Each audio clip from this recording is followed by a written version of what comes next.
ಬರೇ ಹಣ್ಣು ಎನ್ನಿಸುವಾಗ ಯುದ್ಧ ಮಾಡಿದ್ರು. ಯಾವುದ್ರ ಜೊತೆ ಯುದ್ಧ ಮಾಡಿದ್ರು ಅಂದ್ರೆ ತಮ್ಮೊಳಗಿರ್ತಕ್ಕಂಥ ಆ ಮನಸ್ಸನ್ನ ಹಿಡಿತದಲ್ಲಿ ಇಟ್ಟುಕೊಂಡು ಆ ಮನಸ್ಸನ್ನ ಗೆಲ್ಲುವುದರ ಮುಖಾಂತರ ಅವರೊಬ್ರು ಶರಣರಾದ್ರು, ಒಬ್ರು ಸಂತರಾದ್ರು.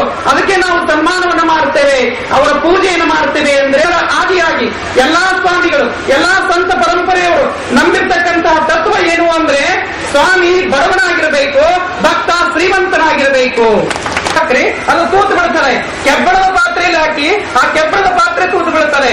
ಸ್ಟೀಲ್ ಪಾತ್ರೆಯಲ್ಲಿ ಹಾಕಿ ಆ ಸ್ಟೀಲ್ ಪಾತ್ರೆ ತೂತು ಬೀಳುತ್ತದೆ. ಯಾಕೆ? ಆ ಹುಲಿಯ ಹಾಲಿನ ಶಕ್ತಿ, ಅದರ ಸಾಮರ್ಥ್ಯ ಅಷ್ಟು ದೊಡ್ಡದಾಗಿರ್ತದೆ.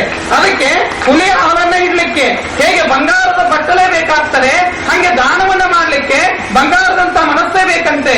ಅಂತ ಮನಸ್ಸನ್ನ ನಮ್ಮ ಶ್ರೀರಾಮನವರು ಹೊಂದಿದ್ದಾರೆ. ಅದು ಬಹಳಷ್ಟು ಖುಷಿ ಕೊಡ್ತಾರೆ, ಬಹಳಷ್ಟು ಖುಷಿ ಕೊಡ್ತಾರೆ. ಬಹುಶಃ ನಾವೇನಾದ್ರೂ ಒಂದು 4-5 ಲಕ್ಷ ರೂಪಾಯಿ ಕೊಡ್ಬೋದು ಅಂತ ನಾವು ಅರ್ಥ ಮಾಡ್ಕೊಂಡಿದ್ದೀವಿ, ನಾವು ಮಾತಾಡಿದ್ದೀವಿ. ಒಬ್ಬೊಬ್ರು ಒಂದೊಂದರ ಮಾತಾಡ್ತಿರ್ತೀವಿ. ನಾವು ಕೂತಾಗ ನಮ್ಮ ಸ್ವಾಮಿಗಳ ಹತ್ರ ಒಂದು ಚರ್ಚೆ, ರಾಜಕಾರಣಿಗಳ ಹತ್ರ ಒಂದು ಚರ್ಚೆ, ಭಾಷಣಕಾರರ ಹತ್ರ ಒಂದು ಚರ್ಚೆ, ಇಲ್ಲಿ ಕೂತವ್ರ ಹತ್ರ ಒಂದು ಚರ್ಚೆ, ಅಲ್ಲಿ ಕೂತವ್ರ ಹತ್ರ ಒಂದೊಂದು ಚರ್ಚೆಗಳು ನಡೆದಿರ್ತಾವೆ. ಅವು ಒಂದೊಂದು ರೀತಿ ಚರ್ಚೆ. ನೀವು ನಿಮ್ಮ ಸಂಸಾರದ ಚರ್ಚೆ ಮಾಡ್ತಿರ್ತೀರಿ, ನಾವು ನಮ್ಮ ಮಠಗಳ ಚರ್ಚೆ ಮಾಡ್ತಿರ್ತೀವಿ, ಅವ್ರು ಇನ್ನೊಂದು ಅದನ್ನ ಹೇಳಿಕ್ಕೆ ಹೋಗೋದಿಲ್ಲ. ಆ ರೀತಿಯಾಗಿ ಅವರು ಯಥೇಚ್ಛವಾಗಿ ಆಗುವಂತಹ ಕೆಲಸ ಅದು ಸಂಪೂರ್ಣ ಬರಬೇಕನ್ನುವ ಒಂದು ಆಸೆಯನ್ನು ಇಟ್ಕೊಂಡು 15 ಲಕ್ಷ ರೂಪಾಯಿ ದಾನವನ್ನು ಮಾಡ್ತೇನೆ ಅಂತ ಮುಂದೆ ಬಂದಿದ್ದಾರೆ. ಬಹಳಷ್ಟು ಖುಷಿ.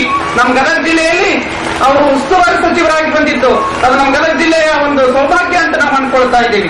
ನಮ್ಮ ಗದಗ ಜಿಲ್ಲೆಯಲ್ಲಿ ಅನೇಕ ಮಠ ಮಂದಿರಗಳಿಗೆ ಬಹಳಷ್ಟು ಯಥೇಚ್ಛವಾಗಿ ದಾನವನ್ನು ಮಾಡಿದ್ದಾರೆ.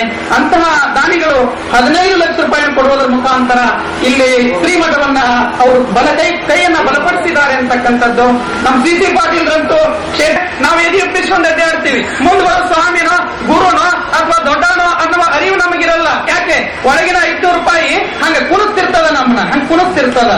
ಆದ್ರೆ ಯಾವ ಭಾವ ಇಲ್ಲದೆ ನಿರ್ಲಿಪ್ತ ಭಾವದಿಂದ ಅಹಮ್ಮನ್ನ ದೂರಿಟ್ಟು ಸಜ್ಜನಿಕೆಯಿಂದ ಇನ್ನೂ ನಾನು ಕೊಡ್ತೇನೆ ಅಂತಕ್ಕಂಥ ಮಾತನ್ನ ನಮ್ಮ ರಾಮನವರು ಕೊಡ್ತಾ ಇದ್ದಾರೆ. ತಾವೆಲ್ಲ ಜೋರಾಗಿ ಚಪ್ಪಳೆ ತಟ್ಟಿ ಅಂತಾರೆ ಅಂತ ನಮ್ಮ ರಾಮನವ್ರ ಮೇಲೆ ಸದಾ ಇರ್ಲಿ.